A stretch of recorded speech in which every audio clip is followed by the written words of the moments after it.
Welcome to the Rescue, Rebuild, Restore podcast, where we equip church leaders and compassionate Christians to serve the hurting with spirit-led wisdom. I'm your host, Suzanne Burns, author of the book, Rescue, Rebuild, Restore, Compassion That Works.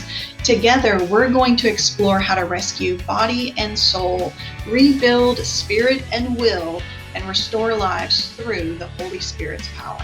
Because every person deserves to be seen, healed, and loved. Let's dive into today's episode and discover how to live out this calling. Hey, and welcome back to another episode of the Rescue, Rebuild, Restore podcast. I'm your host, Suzanne Burns, and today I wanted to talk about a kind of a new topic here in the trauma-informed world. I've recently been learning about moral injury, and it's starting to make so much sense. So I have a friend whose name is Mick. He's from Australia, and he's going to be on the podcast in the very near future talking about moral injury. He's an expert there in Australia and has been teaching me and helping me to bring it now into the US understanding. So what is the difference between the understanding of trauma that we already have, understanding PTSD, complex PTSD, all of those kinds of things, and moral injury? One of the things that's really important to understand is that a lot of times the manifestation of a moral injury is going to look very similar to someone with PTSD, but the way that that heals is vastly different. And so that's why it's critical to understand, is this PTSD or is this a moral injury? Because the response is very different. So how do we know that? Well, it comes from working with so many veterans, especially with PTSD, and realizing that over a period of decades now, there are some who benefit from the trauma healing process from PTSD, but there are then a subset of those who do not benefit. And in fact, the traditional way in which we work through PTSD can often cause a relapse, can often make things worse in this subset of patients. So this is where the understanding of moral injury really got started. And so Mick uses an example in his training that I think is really appropriate to what we do in a lot of our ministries and in a lot of our churches. So he says, picture an ambulance, right? The paramedics go to the home, the person is having a heart attack, they're able to get that person stabilized, get him into the ambulance, and then they go to the hospital, right? Well, then when they get to the hospital, there's a line of ambulances waiting to get into the hospital, waiting to be able to drop off their patients. That tells you how different the Australian medical system is to the US system. So he said sometimes those patients can be in the back of that ambulance for like a day or two. And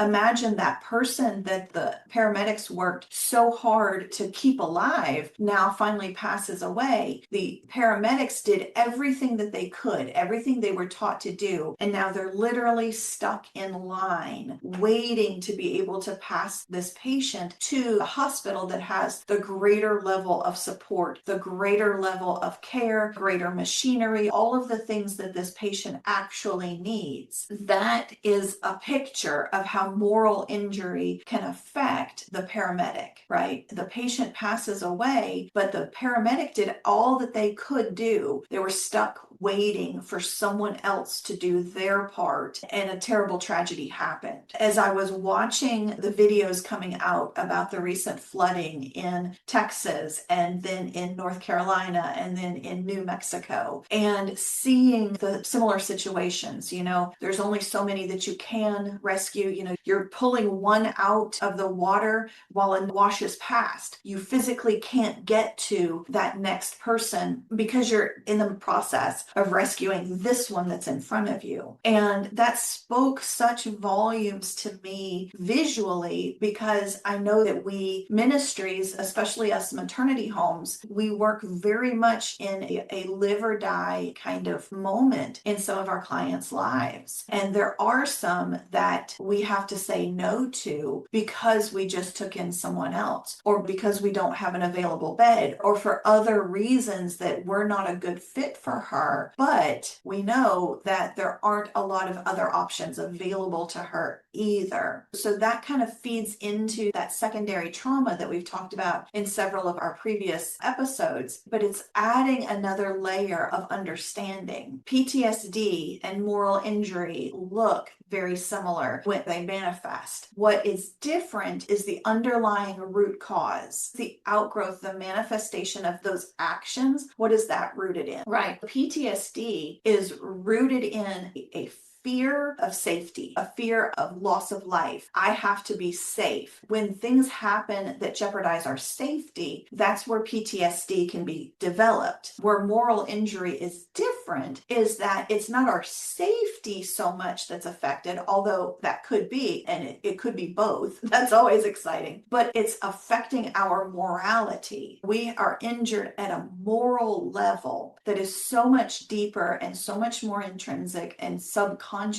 that all too often we don't even realize that that's what's happening. I think of a story that I heard from a friend of mine who was dealing with this kind of moral injury. He was in the military and he remembered them being on a convoy. I know it was in one of the Middle Eastern nations, but I can't remember exactly which one. They were in the middle of a convoy. On the side of the road, there was a small family. One of the older sons, like early 20s probably, was trying to wave them down because his father was with him and he was having a medical emergency. And so he's trying to wave them down and he's trying to tell them what the issue is. And of course, there's translators along with the convoy. And so he could understand what the man was saying. They couldn't stop in the middle of their mission to care for this man. And so that hurt my friend so deeply because he was so helpless, right? I could help this man, but I cannot help this man because I have been directed to do something different. And so that's where a place for moral injury can enter in. And it can be so painful because logically we tell ourselves that I can't feel guilty for that. I can't feel shame for that because I was following directions. But illogically, which is where our emotions tend to live, we still feel the burden of that guilt and that shame. And that's a key indicator of moral injury as well, are those emotions. PTSD, the overriding emotion is fear or anxiety or the need to control. It's rooted in that sense of personal safety. Moral injury is rooted in guilt and in shame and in feelings of hopelessness and helplessness and things outside of our control. There's so much in other people's lives that are outside our control, right? There's so much in our own lives that are outside of our control. Understanding that helps us to recognize when we are struggling with a moral injury, but also when our clients are struggling with a moral injury that is separate and distinct from the PTSD they may also be struggling with. The complex PTSD, the chronic trauma, the multi-layered issue that they have dealt with all their lives, there is probably a component of moral injury associated with that, right? Imagine I have another friend who is a detective on our local police force, and he's also a pastor at one of our local churches, and he is assigned the sexual predators. So when they get released on bail, those who have to, not bail, but when they've been released from prison, the ones who have to sign up on the sex offender registry and have to be tracked and monitored, he's one of the detectives that monitor those particular people. And so he has to know their stories, right? He has to know enough about the crimes they committed in order to best protect the community from these people, while still allowing these individuals to exercise the rights that are still afforded to them. So that is so difficult for him because, of course, he is a Christian. He pastors this church. He cares for his flock, his community. And then he's also obligated to care for for the individuals that are under his oversight, making sure that they're safe, making sure that they're protected, making sure that their rights are not being infringed upon, while at the same time making sure that they're not gaining access to a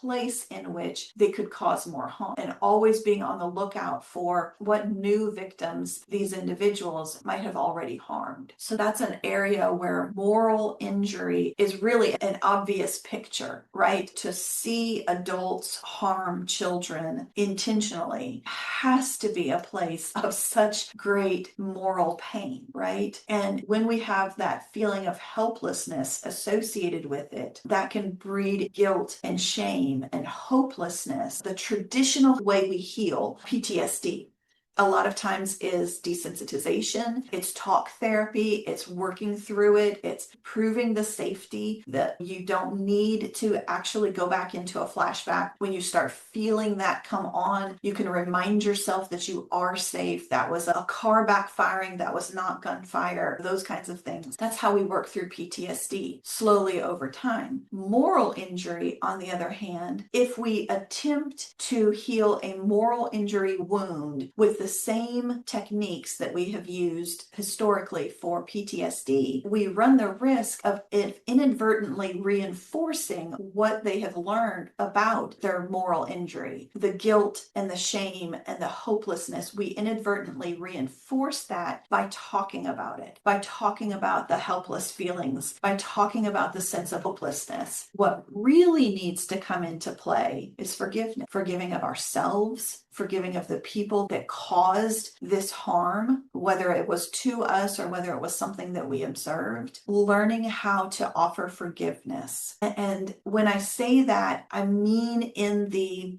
biblical sense, I mean in relationship to God, not necessarily relationship to those people, because there are people that we cannot go and ask for forgiveness. That Swiftwater rescuer that was forced to watch someone float past who needed his help, but that he knew he could not help. By the time he got out there, they would have been far past, and he was in the middle of rescuing this one. There is no way for him to be able to go and ask that person for forgiveness. Even if that person survived, which hopefully they did, hopefully they were rescued by someone else, he has no way of knowing who that person is. He could never go find that person to be able to ask them for forgiveness. So that piece of it, that component, one-to-one forgiveness, is not necessary in moral injury healing. What is necessary is self-forgiveness and God's forgiveness. And if it's possible to gain forgiveness from the individual, absolutely that would be included. But that's at the bottom of the list. Self-forgiveness and forgiveness from God are of preeminence when we're dealing with moral injury. So how does that look for our clients, right? So you have a client coming in who is dealing with, here she is in her 20s, and she's been in and out of rehab programs. She's been in and out of homeless shelters, in and out of prostitution and street living. And now she's pregnant. And as you're talking with her, as you're working through the reasons that brought her to you, right? She's telling you about the things that happened to her by her father, by her grandfather, by her family of origin, by a neighbor when she was very young, 3, 4, 5 years old. And so you begin to recognize that not only does she have PTSD from the fear of safety and from the lack of safety, not only from back then, but also through the years that she has lived such a difficult lifestyle on the streets and in and out of trap houses and in and out of addiction. You see that she also is dealing with the question of, how could this person who is supposed to care for me, who's supposed to protect me, how could this be the person that would harm me so deeply? And so those layers of, I can't talk about it, I'm not supposed to tell these things, that are so ingrained from such a young age,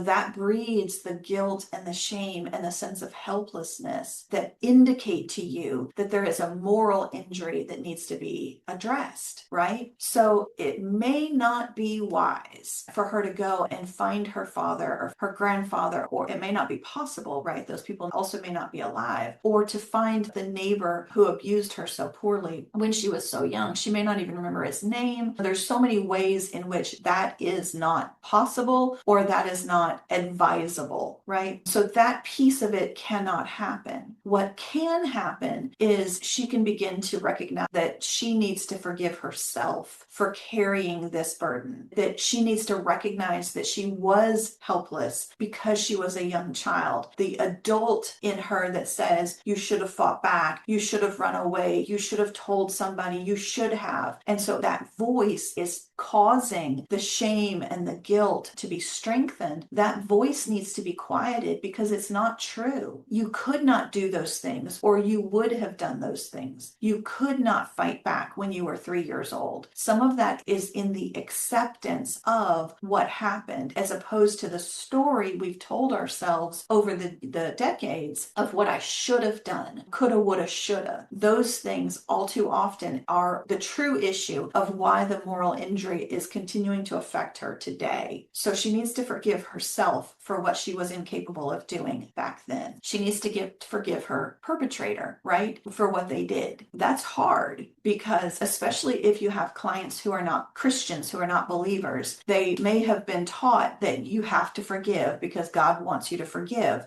But how do I actually do that? And of course, I talked about this very recently. How do I forgive the unforgivable? This is where you can come in with the understanding that forgiveness does not mean acceptance, does not mean that it was okay. Because you have forgiven, now you're saying that all of those things that happened were okay. That is absolutely not what forgiveness is. Forgiveness is letting go of the guilt. It is letting go of the blame. It is letting go of the bitterness. It is letting go of the resentment. It is letting go of the fear. It is letting go of those emotions that keep you tied, keep you stuck in that situation for years down the road. But then too, there's also that sense of needing to forgive the other people in her life who should have protected her, who should have known, who should have prevented this from happening. Maybe a mom, maybe a grandmother, maybe a neighbor's parent should have better protected her. So there's that layer of forgiveness as well. Who else needs to be released from the resentment, from the bitterness, from the blame in her mind and in her heart? Now that we've recognized all of this, we can take all of this to the Lord, if she'll allow, and get the forgiveness through him to bring true healing to all of that. So much of the time in the church world, we have a tendency to say that all this person needs to do is get to the altar and everything can be fixed at the altar. And I 100% agree that that's true. I also recognize that life does not stop at the altar, and we have to eventually return to our seats after our altar experience. We have to eventually leave the church and go back into our day-to-day lives.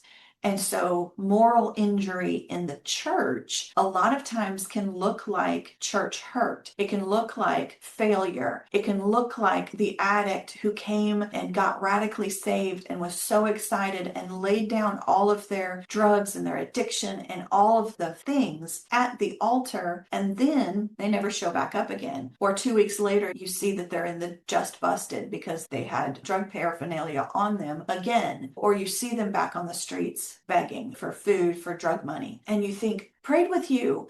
Did Jesus not work? Did you do something wrong? Were my prayers not enough? What went wrong? The reality is that we don't actually understand the full picture. We don't know that person well enough to know how to help them live beyond the addiction. So even though they may have come to the altar, they may have had a great time of unburdening themselves at the feet of Jesus, which is exactly what the altar is for. But then they don't know how to live it out. When they leave the church, they're so excited, they're so free. And then as soon as they get back to wherever it is that they're staying, the enemy is right there to smack them in the face with all of the guilt, all of the shame, all of the cravings for the drugs, the cravings for that old way of life that they've only been rescued out of for like an hour, 2 hours. And they have decades of experience with it. So moral injury in the church a lot of times affects affects us, affects pastors, affects the prayer team, affects the leaders, the elders in the church, because we don't understand the bigger picture. And so when we go to the altar, we get transformation and we can walk away with that.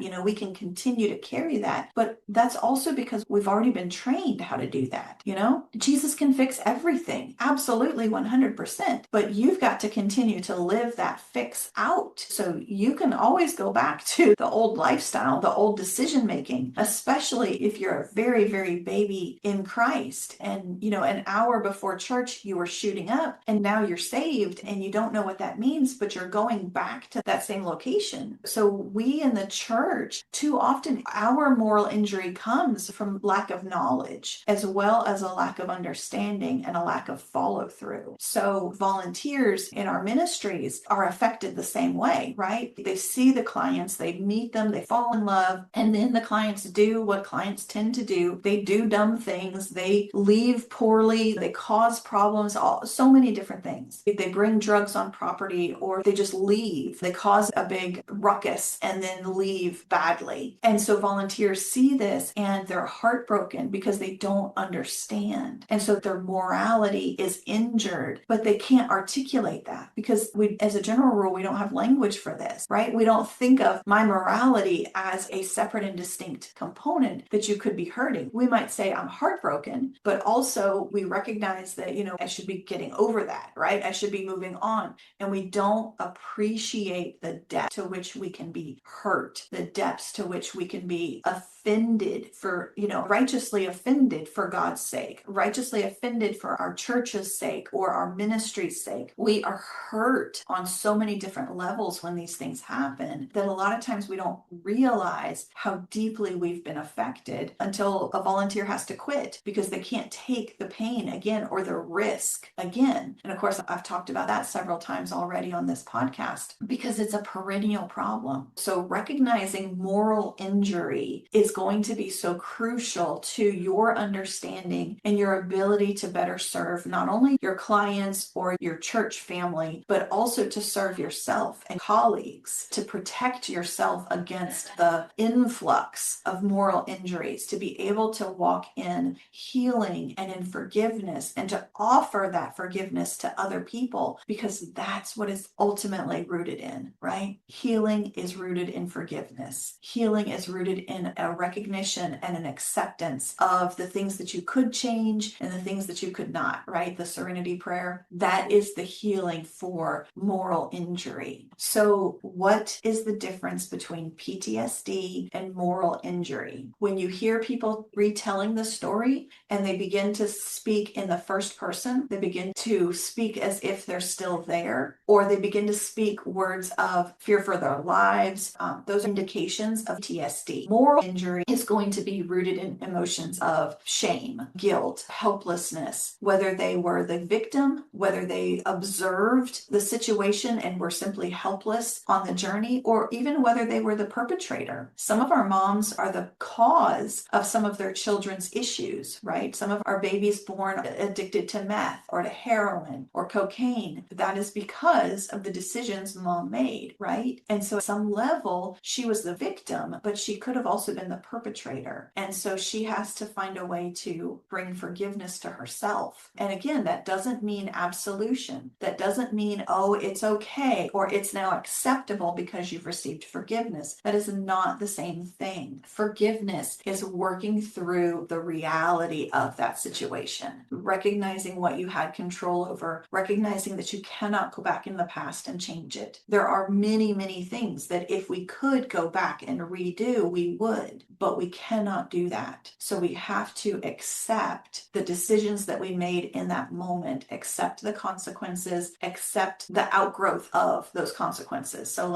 sometimes that's punishment. Sometimes that's the lived experience that, my child has to deal with these kinds of things because I made poor decisions to be actively using drugs while I was pregnant, right? So it's a recognition of their role and an acceptance of the consequences of that and an acceptance of the fact that I cannot go back and change it. And so there's no point in carrying guilt and shame because I can't go back and fix it. So those emotions don't continue to serve me. So laying those down, laying them at the feet of Jesus ultimately is the best place for healing, the final place for healing. But many of our clients aren't there yet, right? Many of our clients are still trying to figure out how to come to this holy, perfect God when they are so not holy and not perfect. So this process of healing from moral injury starts first with recognizing it, starts first with you being able to speak towards it in their lives, pointing it out for them so that just like you would for trauma, just like you would for PTSD or for any of the other things, poverty mindset, dealing with addiction, all of those things that you're already talking about with your clients, this is yet one more thing. And the root of healing stems from forgiveness, forgiveness of yourself, forgiveness of the other people involved, whether you're perpetrators or whether they were simply, guilt by association, whether they were supposed to be protecting you but didn't, and then ultimately taking that forgiveness to God. And sometimes that includes having to forgive God. You let me go through this. You let me experience this. Sometimes we have to recognize that we're holding unforgiveness towards God Almighty Himself. And that's a hard one to walk through. And then we can begin to receive the forgiveness that He offers. All of those feelings of guilt and of shame, of resentment, of bitterness, of betrayal, all of those words, all of those emotions are an indication of moral injury. I'm going to be teaching a lot more on moral injury. I have far more to talk through. I have some slides and some presentations that I'm working on, but I really just wanted to do this video just to discuss the idea, just to kind of get it out into the world so that you begin to recognize the multifaceted layers that are affecting the people that you serve, the people that you work with, as well as yourself. So let me know in the comments if you've ever heard of moral injury before, if this is something brand new for you, if you recognize yourself or some of your clients in some of the things that I've said. So as I'm doing future episodes and some trainings on this, what questions do you have about moral injury that I can make sure and answer for you? Thank you for stopping by and for listening to this episode of the Rescue, Rebuild, Restore. Thank you for joining me on the Rescue, Rebuild, Restore podcast. I pray this episode has equipped you to serve with greater clarity and compassion. If you're ready to go deeper, grab a copy of Rescue, Rebuild, Restore, Compassion That Works on either Amazon or at rescuerebuildrestore.com. And while you're there, you can also join our Rescue, Rebuild, Restore Compassion Collective.